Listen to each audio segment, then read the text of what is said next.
नमस्कार दोस्तों, मैं के आपके सामने फिर हाजिर हुआ हूँ एक और नई रोचक कथा आपके सामने प्रस्तुत करने के लिए। तो आइए शुरू करते हैं आज का ये वीडियो। दोस्तों, भारत में अनेकों ऐसे मंदिर हैं जहां आपको चमत्कार की हजारों कहानियां सुनने को मिल जाएगी, लेकिन आज हम जिस मंदिर की बात कर रहे हैं वो चमत्कार की कथा नहीं कहता, बल्कि सालों से चमत्कार करता आ रहा है। वही भक्त इस चमत्कार को नमस्कार करते आ रहे हैं। वृंदावन के इस मंदिर में 500 सालों से भगवान का भोग बन रहा है, हवन हो रहा है, पर यहाँ आज तक माचिस नहीं जलाई गई। जाने इस मंदिर के बारे में। भारत एक अद्भुत देश है जहाँ अनेक धर्म, मान्यताएं, भाषाएं और संस्कृति है। प्राकृतिक रूप से संपन्न हमारे देश में आपको ऐसे कई किस्से और कहानियां सुनने को मिल जाएगी जिन पर विश्वास ही नहीं होता। आज हम आपको भारत के एक ऐसे मंदिर के बारे में बताने जा रहे हैं जहाँ पिछले 500 सालों से कभी माचिस ही नहीं जलाई गई। ये बात इसलिए हैरान कर देती है क्योंकि इस मंदिर में हर रोज़ भगवान की पूजा भी होती है, उनके आगे दीपक भी जोड़ा जाता है, धूप बत्ती भी जलाई जाती है। इस मंदिर में समय समय पर हवन भी होता है और रसोई घर में भगवान के लिए हर दिन भोग भी बनाया जाता है, लेकिन इनमें से किसी भी चीज़ के लिए आज तक मंदिर में माचिस नहीं जलाई गई। सुनकर हैरान रह गए ना आप भी? मैं भी बहुत ही हैरान रह गया था। आइए आपको बताते हैं आखिर कौन सा मंदिर है ये और यहाँ से प्रथा इतने सालों से आखिर क्यों चली आ रही है। हम बात कर रहे हैं मथुरा के पास वृंदावन के श्री राधा रमण मंदिर की, जहाँ हर दिन हजारों की संख्या में भक्त भगवान श्री कृष्ण के राधा रमण स्वरूप के दर्शन करने आते हैं। ये मंदिर लगभग 500 साल पुराना है और इस मंदिर में पूजा अर्चना करने वाले पुंडरीक गोस्वामी महाराज इस मंदिर के इतिहास पर बात करते हुए एक पॉडकास्ट में बताते हैं कि राधा रमन लालजू लगभग 500 साल पहले शालिग्राम शिला के यहाँ प्रकट हुए थे। तभी से इस मंदिर में राधा रमन स्वरूप में कृष्ण की पूजा की जाती है। क्यों नहीं जलाई गई आज तक माचिस?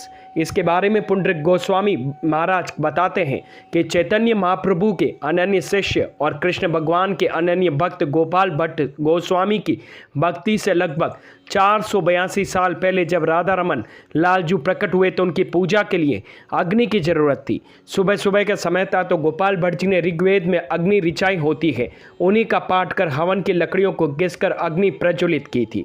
उसी प्रज्वलित हुई अग्नि को इस मंदिर में आज तक रखा गया है। इस अग्नि को ईंधन की मदद से लगाया जाता है और आज तक इसी अग्नि से मंदिर की रसोई भी बनाई जाती है। राधा रानी की होती है गादी सेवा। 500 सालों से प्रज्वलित इस अग्नि को आज तक बुझने नहीं दिया गया। स्वामी गोपाल भट्ट द्वारा शुरू की गई इस प्रथा को आज भी उनके अनुयायी इस मंदिर में चला रहे हैं। मंदिर में बनने वाले भोग से लेकर पूजा में प्रयोग की जाने वाली दीपक तक सब इसी अग्नि से प्रज्वलित किए जाते हैं। गोपाल भट्ट स्वामी जी चैतन्य महाप्रभु के शिष्य थे और वृंदावन का ये श्री राधा रमण मंदिर चैतन्य महाप्रभु के संप्रदाय को ही आगे बढ़ाता है। ऐसी मान्यता है कि राधा रमन में जैसी श्री कृष्ण की विग्रह है, वहाँ हजारों साल पहले जन्मे श्री कृष्ण असल में ही ऐसे ही नजर आते थे। इस मंदिर में श्री कृष्ण के साथ राधा रानी की गादी सेवा की जाती है, यानी उनकी विग्रह वहाँ नहीं है, लेकिन श्री कृष्ण के पास उनका स्थान बनाकर उस स्थान की पूजा की जाती है। ऐसा माना जाता है कि राधा रानी अब भी लीला कर रखी है और जब उनकी लीला पूरी हो जाएगी वह राधा रमन लालजू के पास विराजमान हो जाएगी। अब आइए जानते हैं कि राधा रमन की यह सुंदर मूर्ति आखिर कहाँ से प्रकट हुई।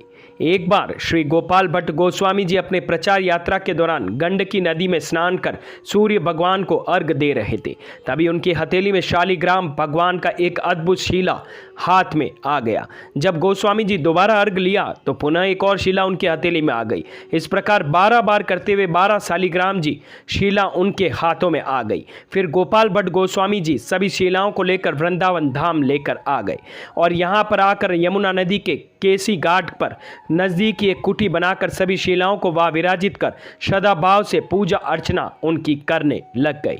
एक बार वृंदावन की यात्रा पर निकले हुए सेठ जी ने वृंदावन में स्थित सभी विग्रहों के लिए विभिन्न प्रकार के महंगे महंगे वस्त्र और आभूषण दिए और उन्होंने श्री गोपाल भट्ट जी को भी वस्त्र और आभूषण भेंट में दिए। परंतु जब बात श्री शालिग्राम जी की आई तो वे सोचने लगे कि श्री शालिग्राम जी को कैसे वस्त्र धारण कराएं। और श्री गोस्वामी जी के मन में आया कि अगर मेरे भगवान भी अन्य विग्रहों के भांति होते तो भी मैं उनके अन्य प्रकार को सजाता और अलग अलग आभूषण और वस्त्र धारण कराता और उनको झूले में बैठाकर झूला झूलता। पूरी रात यह सोच सोच करके उनकी आंखें भर आई और पूरी रात वो रोते रहे और आखिर में कब उन्हें नींद आ गई उन्हें खुद ही नहीं पता चला। पर जब वो सुबह उठे तो उनकी आंखें खुली के खुली रह गई। वह पूरी तरह से आश्चर्यचकित रह गए। उनकी नींद खुली तो उन्होंने देखा कि श्री शालिग्राम जी साक्षात त्रिभंग ललित दिव्यभुज मुरलीधर स्वामी जी के रूप में बैठे हैं। जिस दिन ये सब घटित हुआ वो दिन 1599 विक्रम संवत वैशाख शुक्ल पूर्णिमा का शुभ दिन था। यथाशीघ्र श्री गोस्वामी जी उठे। उन्होंने अपने भगवान का विशेष रूप से श्रृंगार किया, उनकी सेवा भाव किया। उसके बाद श्री गोस्वामी जी ने अपने सभी बड़े व गुरुजनों को बुलाया और राधा रमन जी के प्राकट्य उत्सव पूरे श्रद्धा भाव से मनाया। भगवान राधा रमन के गोस्वामी जी के आवास के निकट एक पीपल के पेड़ के नीचे ये प्रकट हुए थे। अब यही वही दिव्य स्थल है जहाँ करीब 4500 साल पूर्व भगवान श्री कृष्ण एक रास के दौरान श्री राधा जी से समाधि लिए थे, परंतु गोपाल भट्ट गोस्वामी जी के निवेदन पर फिर से उसी जगह विग्रह के रूप में प्रकट हुए। जब भगवान श्री कृष्ण उस स्थान से भिन्न हुए थे तो राजा जी ने उन्हें रमन के नाम से पुकारा था और फिर उनको सब राधा के रमन के नाम से जानने लगे। तो इस प्रकार गोपाल भट्ट गोस्वामी जी ने उनका नाम ही राधा रमन रख दिया और यही श्री राधा रमन जी का विग्रह आज भी श्री राधा रमन मंदिर के श्री गोस्वामी जी के समाज द्वारा व वंश द्वारा सेवित किया जा रहा है। और वैशाख शुक्ल पूर्णिमा को पंचामृत से अभिषेक कर हर साल प्राकट्य उत्सव यहाँ मनाया जाता है। और गोपाल भट्ट गोस्वामी जी जिन अन्य श्री शालिग्राम जी के 11 शिलाओं को लेकर के आए थे उनकी भी सेवा यथावत यहाँ उनकी समाधि के पास में की जाती है। अब आइए जानते हैं राधा रमन जी का विग्रह ये क्या है।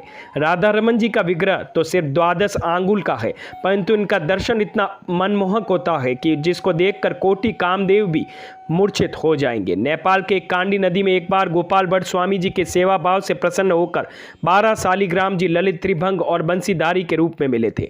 लाल जी को पीछे से देखने पर ऐसा प्रतीत होता है कि मानो जैसे शालिग्राम जी ही है और ऐसा प्रतीत होता है जैसे फूलों से भी ज़्यादा नाजुक कमल चरणों वाले वेणुवादना के मुद्रा में हमेशा अपने होठों पर मंद मंद मुस्कान लिए श्री राधा रमन जी सभी भक्तों के हृदय में रमन कर रखे हैं। तो दोस्तों कैसी लगी मेरी ये जानकारी? अगर मेरी ये वीडियोस आप लोगों को पसंद आ रहे हैं तो प्लीज़ हमें लाइक शेयर सब्सक्राइब करना ना भूलें और हाँ कमेंट करना भी ना भूलें। धन्यवाद।